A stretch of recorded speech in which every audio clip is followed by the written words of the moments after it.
Thank you for coming to Hancock Hello today.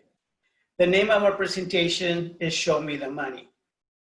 Today we're going to be talking about a number of topics, financial aid topics, but I want you to know that if you need to take a picture of any of them, please feel free to get your smart camera ready to take pictures. Today we'll talk mainly about state funding, federal funding, how to retain eligibility for federal and state funding, how to complete your financial aid file, very important, what happens if you're selected for additional information, and how do you actually get your funds. We're also going to be talking briefly about how to create a budget and how to apply for additional scholarships. With that being said, at the federal level, we basically have Pell Grant. Pell Grant is something that is based, it's an award, it's a grant. It doesn't have to be paid back if you're making good academic standing. And it's based on financial need. This upcoming year, the maximum is going to be $6,345. And it's based again on financial need. And it's a complicated formula, but if you are from low income, most likely you qualify for it if you are a US resident or a legal citizen. In addition to that, you could qualify with, for federal supplemental opportunity grant. It's a small amount. It's an award. You don't have to pay back. It's a grant, but you want to apply early to be able to apply for it. And I'll come back to that. Work study. Work study is not a grant. It's an actual job. You would be able to work at the college. And you know what the beauty of the scholarship of the work study is that it works around your schedule. In other words, if you go to class, come back, you can go and work for an hour or two, then come back to your class. So it's very flexible because we know that you're a student and it will allow you to earn money. So it's not money that we actually give to you as a grant again, it's money that you actually earn. In addition to these two grants and the work study, we have student loans at the federal level. The direct student subsidized loan and the direct unsubsidized loan. The direct subsidized loan, the government pays the interest on your behalf, so you don't have to worry about the interest. And once you graduate, they're gonna give you a 6-month grace period and then 10 years into repayment. And at that point in time, once you move into repayment, then you will be responsible for the principal and the interest. But while you're a student, you will not be responsible for the interest. The government will pick up on that.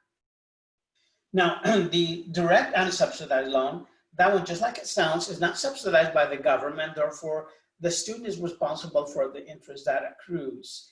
If the student does not pay it, it will accrue every month. And at the end, when you move into repayment, the interest, if you didn't pay it, will be added to your principal. So it will capitalize over time. So my advice would be, if you have to, or that's the only option for you, the unsubsidized loan, my suggestion would be to pay the interest as you go along so it doesn't accrue at the end and it is not added to your principal, because you don't want to end up paying principal over principal. I mean, it's, you know, it's a double one right there. Now, the PLUS loan. The PLUS loan is a loan not for students, it's for your parents, but your parents have to have good credit to get it. At least one of your parents has to have good credit. But again, you know, this student loan, sometimes students apply for all, but only qualify for the student loans. And if that is the case, that is an investment in your career. But if you are able to qualify for the grants and you don't think that you need the loans, then, you know, there we go. That you can do that as well. Or many students get the grants and apply for work study and, you know, get a job on campus and work to make ends meet. In addition to the federal programs, we have the state funding. And at the state level, basically we have the California College Promise Grant, which is the one that pays you $46 per unit fee, your enrollment fee. At the state level, we also have Chafee Grant, which is for foster youth, and it could go up to $5,000. So if you are a foster youth student, or if you know someone that's foster youth, definitely let them know that resource is there and they can apply. In addition to Chafee Grant, students can also apply for EOPS. EOPS is an entire program. It's not just grant money, but it's also services. So students can get tutors, can get book vouchers, can get a number of other services. So my advice would be to stop at their office to see if you qualify. Now, in addition to EOPS at the state level, we have Cal Grants. We have Cal Grant A, Cal Grant B, and Cal Grant C. Cal Grant A is for those four-year institutions. So if you're a student with us and are going to be transferred to a four-year college, and if you apply and get Cal Grant A will pay all of your tuition at that four-year college in California,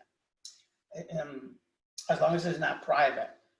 So it's a four-year college, CSU or UC, Cal Grant A will pay your tuition. So if you get it while you're here with us at Hancock, you may want to put it on hold because it won't pay your tuition here for a two-year college. It will only pay at a four-year college. You can put it on hold and then get it while you are at your four-year institution. Now the Cal Grants have to be renewed every single year. So is all the other financial aid. But the caveat with the Cal Grants is that you got to apply by March 2nd. So if you got to complete your FAFSA or your DREAM Act by March 2nd. Something I forgot. Federal grants, you want to complete your FAFSA, and you can be a U.S. citizen or legal resident to get federal aid. To get a state aid, you could be AB 540, a DREAM student, a California resident, a U.S. Citizen, a legal resident, and you still be able to qualify for Cal Grant for state aid as long as you are a California resident or an AB 540 student. Now, again, Cal Grant A for four-year college. Cal Grant B would be for a two-year college, and Cal Grant C. The difference of the two is that Cal Grant B is for degree programs. So if you are enrolled in a degree program, definitely Cal Grant B would be something good. The beauty of Cal Grant B is that it will follow you when you transfer to a four-year college. So you could get it while you're here, and when you transfer, that Cal Grant B will follow you wherever you go. The thing is, you always want to renew the process by March 2nd. That's the caveat there. And you gotta be making academic progress, Dan, and we'll talk about that more later on. In addition to Cal Grant C, we have Cal Grant B, we have Cal Grant C. And Cal Grant C is for those students who are not in the degree program, but they're in a certificate program. Now, in addition to Cal Grants, the state has something called the Student Success Completion Grant. And this program you can get only if you are receiving Cal Grant. So if you're receiving Cal Grant, you're automatically entitled for the Student Success Completion Grant. But this one is based on units. You gotta be enrolled in more than 12 units, or 12 units or more.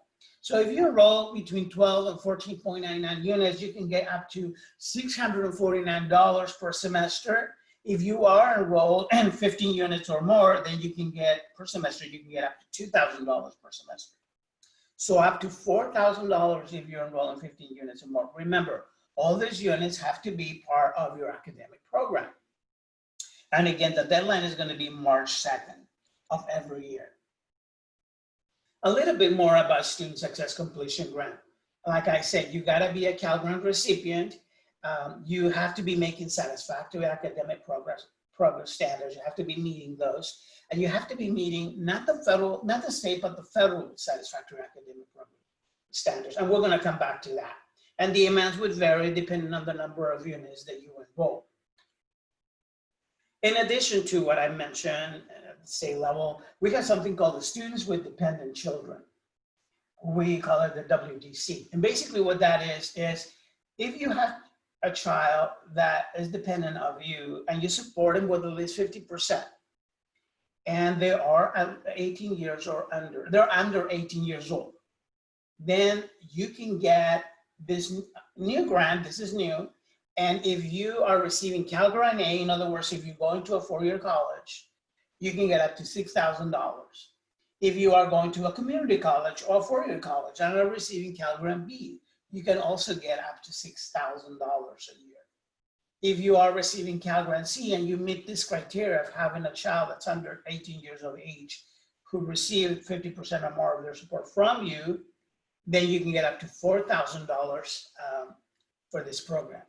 And it's paid at the University of California, the State University, and also any of the community colleges in California.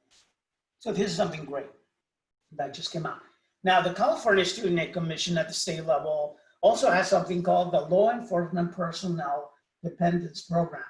And what it is really an added grant for those students who are spouses or dependents of peace officers, Department of Correction Authority, Youth Authority employees, permanent or full-time firefighters. There's a number of different,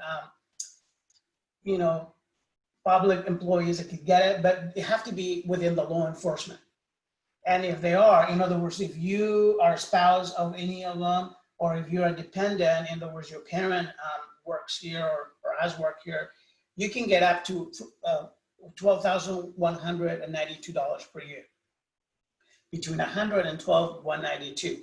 And how you apply for this, if it's applicable to you, is you write to the commission, or you want to give them a call at 1-888-224-7268. So definitely take advantage of this program if it's applicable to you. Now, I mentioned about satisfactory academic program standards. And what does that mean? Well, federal and state aid is given to you, but you have to be making academic progress. And what that means that it comes with strings attached. Sometimes people think that financial aid is for free, but it's really not for free. On many occasions, or the majority of occasions, you need to be making academic progress. With that, I mean, you need to be making good grades and progress in your program. And we're going to talk about federal requirements and state requirements so that you are able to retain. Once you receive the financial aid I mentioned, you need to be able to retain it. And how you retain it is, if you're receiving Pell Grant, SCRG, work study, student loans, or Cal Grants, you need to be earning every semester at least a 2.0 GPA or above. In addition to that, you need to be able to complete 67% of the work that you're doing. In other words, if you are enrolled in 10 units per semester, you have to be completing at least 7 of those with a C or better. That's definitely a requirement. And again, the 2.0 GPA. In addition to that, at the federal level, to be able to maintain academic progress, you need to be attempting less than 90 units. Once you attempt 90 units or more, then your financial aid stops. Now, when you don't meet the 2.0 GPA or the 60% unit progression, you will be placed on something that's called warning the first semester, at the end of your first semester. And if this happens again in another semester, it could be a back-to-back semester or a semester later on, or if your overall GPA or unit progression are below this minimum standards, you're going to be placed in something called cancellation. So one warning, yellow card for the first semester, 2 yellow cards the second semester, and you're out. What I mean is you will become ineligible of federal aid if this happens. And that's why it's so important that every term you complete it with at least a 2.0 GPA and you complete 7 units out of 10 successfully with a C or better. So W's do hurt. Sometimes people think that W's are just W grades, but they do count against you. So be careful. If you want to maintain eligibility term after term for this or year after year, make sure you meet this academic standing requirement. Now at the state level, we have something different. For CCPG that pays your enrollment fees, you need to have, again, a 2.0 GPA, but the state requires that you complete at least, if you're enrolling 10 units, you complete at least 5 of those, 5.5 of those with a C or better. They basically word it as you gotta complete more than 50%. My mind is like 51 and above, you're good. But if you don't meet these requirements in 2 back-to-back semesters, 2 back-to-back main semesters, you could lose it. Now, if you're a foster youth, this is not applicable to you. But if you are not, you still have to meet these requirements to be eligible for the California College Promise Grant, the one that pays you $46 per unit fee. Yeah. Now, to be able to get federal and to be able to get aid, that requires that you complete your financial aid file. Oftentimes, students come to us, they complete their FAFSA, and then a few months later, they come to the financial aid office and said, I completed my FAFSA a few months ago, and I've never gotten my financial aid. And we go and look, and I want to say a big percentage of that is a large percentage, I would say probably, I don't know, 70%, is that they did complete their FAFSA, but they never completed their financial aid file. So it's very, very important that you complete your financial aid file every single year. Now, some students are going to be asked for just a few things. Other students are going to be asked for more things. And we're going to come back to that. But how you complete your financial aid file is really by going to the portal. What you want to do is you want to go into the www.hancockcollege.edu, log into the portal using your My Hancock username and password. And once you're there, you really are going to come to something like this, a website. And in this particular website, you can access Canvas, you can get all of your My Hancock emails, but importantly enough, or as important, you are also going to be able to access our virtual financial aid office. And how you do that is you're going to scroll all the way down to the left, and you're going to find a tab. This is a picture of it that will say My Financial Aid. You want to go there every year. And then you want to check it on a regular basis. And you want to go into View My Financial Aid, because you want to know the status of your financial aid. You want to make sure you go into this View My Financial Aid tab. And once you go there, some students are going to be asked for additional items, other students are not. Some students are going to be asked for just a question or two. Now, let me tell you how this works. 70% of our students get selected for a process that is just, we want a couple of answers from you. And they go in here and they're going to have a couple of authorizations that they need to answer to. They're going to be as requested, and they have to click at the drop-down menu and answer, provide us and submit a response to us. Now, preferably you want to answer yes to make sure that you give us permission to process your financial aid and to pay your charges. Yeah, I mean, if you can say no, and if that's the case, we still will process your financial aid, but we'll send it to you and then you take care of your student account. The problem with that is if you don't pay your balance, you could be dropped for lack of payment. It's preferably if you say yes and respond yes to those two questions. That way, we can not only process your financial aid, but cover your tuition charges all the time. Any prior charges, up to $200, or any current charges. And that way you make sure that you're not dropped for lack of payment.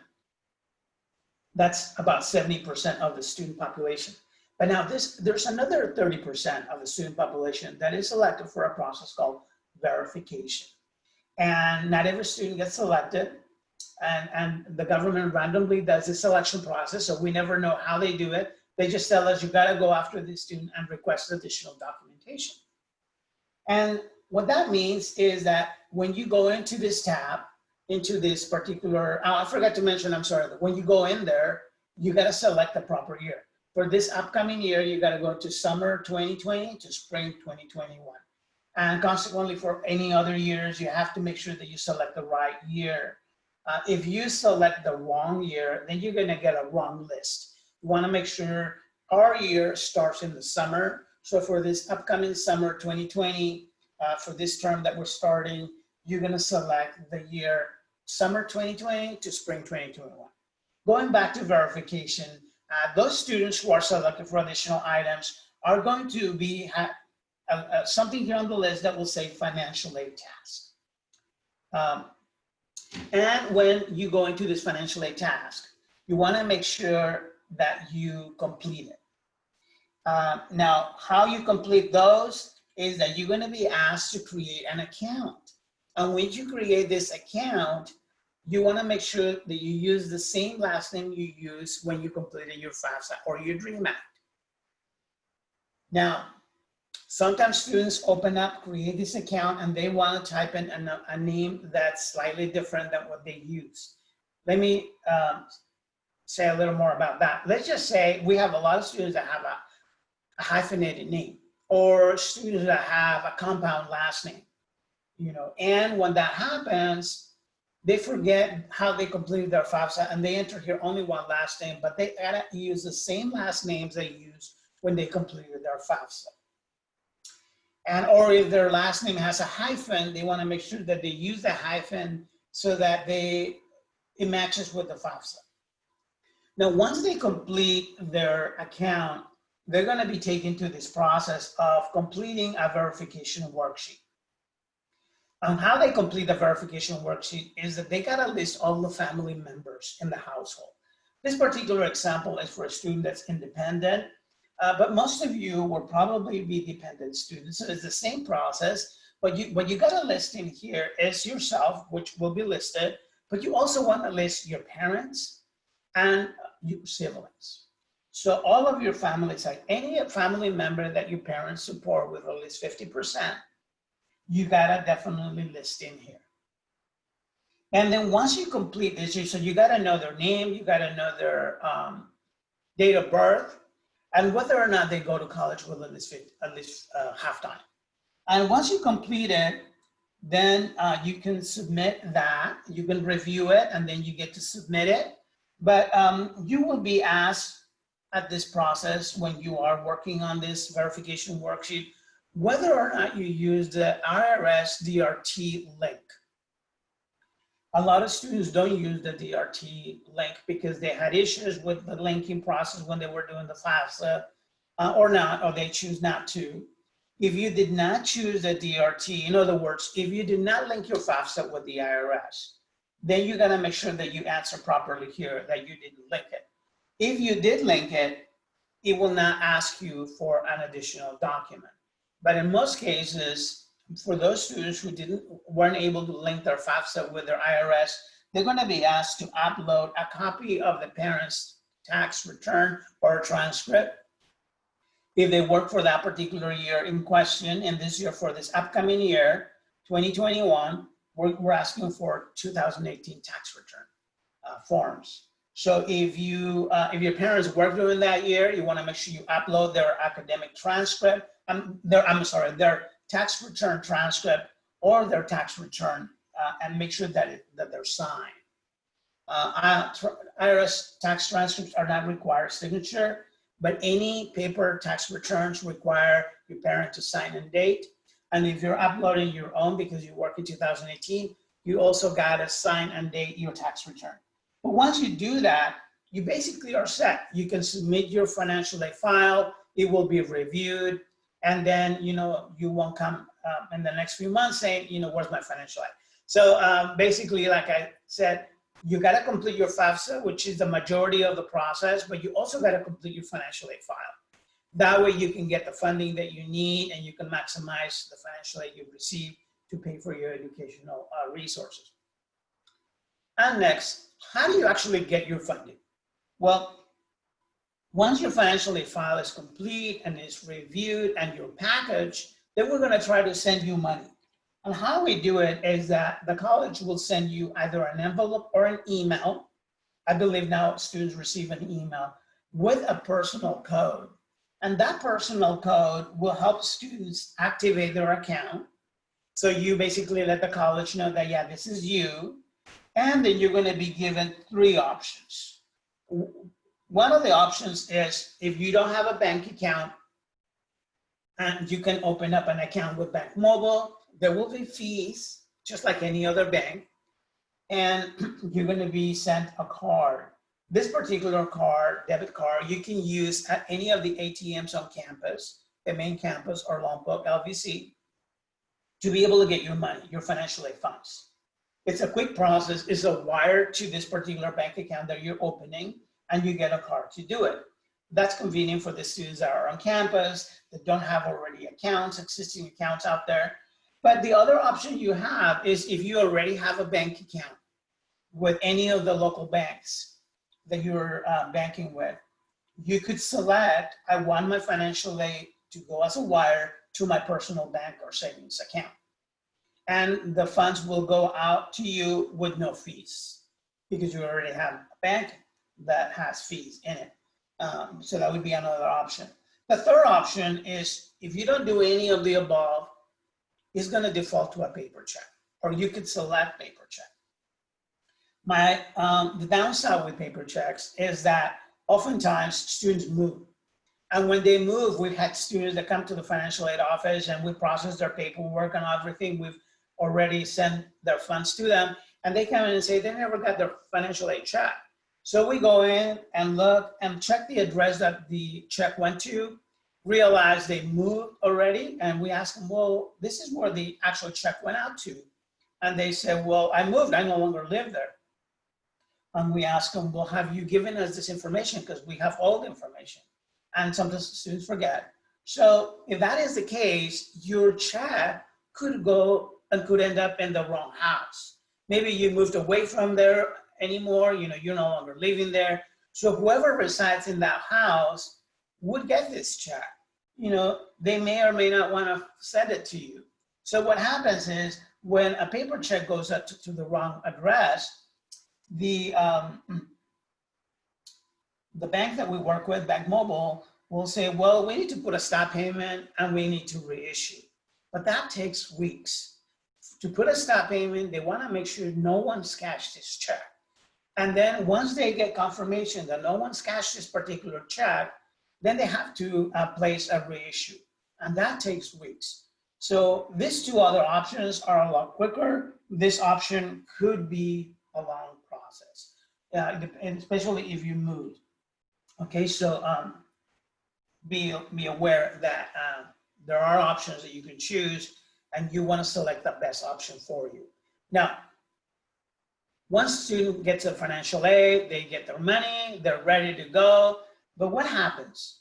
Sometimes at the end of the semester or at the end of the year, when we're close to the end, students have come back to the office and say, hey, I used up my financial aid and I don't have any more financial aid. I need to buy a book, or I need to buy certain things. I need to purchase gas. I need to get food. And they have used all of their financial aid up front. We give our financial aid pretty much up front at the beginning of the semester, or right before the semester begins, and then a few weeks after the semester begins. So you want to make sure that when you get your financial aid, it lasts you for the entire semester, for that term. And then the next term, the same thing will happen. Now, we've had a few cases out there that students, the minute that they get their financial aid, they go and spend it. And then by the end of the term, during finals, when it's the most crucial time, they run out of money. They don't have money to buy books, supplies, transportation, and you don't want to be there. So my suggestion would be to create a budget so that you're able to manage your funds. And how you create a budget is basically, you want to make sure you know all of the expenditures that you're having. All of the money that's coming in and all of the money that's going out. Basically called a spending plan. You want to make sure that if you could do a bar chart here like this, a pie chart, and just track where your money is going and how much is coming. Because that is very important. If you do this at the beginning of the semester, then you have no issues. But if you just spend it and don't know exactly where it's coming, how much is coming, when, and how much is going out, then that's when you could have issues. So again, it's just basically knowing how much money is coming in and how much money is going out. And let's just look at an example. Let's just say, for instance, that this is you, and that you're receiving Pell Grant for $6,345 a year for 2 semesters. You're also receiving Cal Grant B, $1,656. You're receiving EOPS, $500 for the year, and you receive a total year award of $8,076. Well, fall and spring, they're about 9 months. So you want to divide this amount by 9, and that would be $944. Well, what happens if these are your expenses? You're paying $500 in rent, you buy coffee, food, you like to eat out, you pay gas, you from time to time go to the movies, or have any other movies at home that you rent, and you're spending $1,100 a month. If this is the case for you, but you're only receiving $944, you're already in the negative $156 every single month. Well, that's important to know, because by the end of the last semester, the last month of the semester, you probably are not going to have any more financial aid. You're not going to have any, and this is going, the negative is only going to increase. So you won't have enough to keep this up. So you want to make sure you address, what are the items that maybe you can minimize. I'll give you an example. Coffee. If you're buying coffee outside, maybe you can make it at home. If you get energy drinks, maybe you can drink something different and not spend so much on that. If you like to eat out, maybe you can cook at home and get a meal at home, so it doesn't cost you as much. If you go to the movies a lot, maybe you can get something else and watch movies on YouTube or something that would cost you less money. And you can reduce this to meet this. In other words, work on your budget to make sure that you're not spending more than what you're getting, and you shouldn't have any issues. But now, in addition to having issues, there's also other resources, and with that I mean scholarships.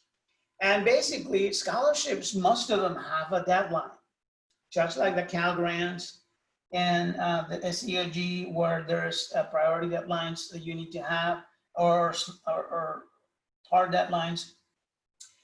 At Hancock, we have something called the Alan Hancock Foundation Scholarship Program. Last year in 1920, we gave about $500,000 to students. And usually their deadline comes around February, early February of every year.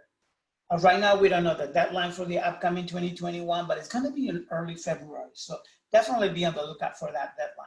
Now, and what it requires in most cases is that you enroll in fall 2020 and spring 2021 with at least 6 units, but complete those 6 units with a 3.0 GPA or better. So if you enroll in the fall and spring with at least 6 units or more, but you completed that particular term with a 3.0 GPA or higher, you're definitely going to be in the run for this particular scholarship. And it's one general application to a number of scholarship awards. So definitely take advantage of these. Make sure that you apply in on time and that you complete the process so that you're able to have additional resources in the upcoming year. Now, in addition to that, if you graduated from any of the local high schools within the Santa Barbara County area, we have something called the Santa Barbara Scholarship Foundation. And they have a lot of scholarships. But again, just like the Alan Hancock Foundation, they also have a deadline. Their deadline is going to be in mid-January of 2021. We don't know the deadline at this time, but it'll come up. So make sure that you apply. If you graduated from any of those of the high schools within the Santa Barbara County area, you definitely would be a good recipient of this. The process is a little lengthy. It's got a few things to complete, but it's worth it. They can give you a number of different awards. And now if you finish here and move on to a four-year college, you can still apply for this particular scholarships. If you go in to get your master's degree, you can also apply, or if you get your PhD degree. So this is really a long-term process, meaning that you can get this particular scholarship not only while you're at Hancock, but also where you go to a four-year college. And if you go for a master's later, or even a PhD, you can definitely continue to apply for this. It's a great program, a great entity, and I would really encourage you to apply because they have all kinds of different scholarships. But again, you gotta beat their deadline. You gotta make sure that you apply by their deadline. In addition to the foundations, we have general scholarships. There's a number of general scholarships out there, but they're all different. You know, some of them are going to be based on specific criteria that may be applicable or not to you, and their deadlines are going to be all different. The one thing I want to let you know about the scholarships is that to be aware of scholarship scams. What happens is the minute that you start applying and they start asking you for money, for a check, or for credit card information, leave that site because they're not a good scholarship. Usually, legitimate scholarship applications or scholarship programs will be, the application process will be for free. If they start asking you for money, it's not legitimate and it's not probably a good program, and most likely it's going to be a scam. So definitely be aware of that and don't fall for any scams. Okay? With that in mind, thank you for coming to our session. I wish you luck this semester and the upcoming semesters. And if you have any questions, feel free to communicate with our financial aid office. We're here to help you. Thank you very much.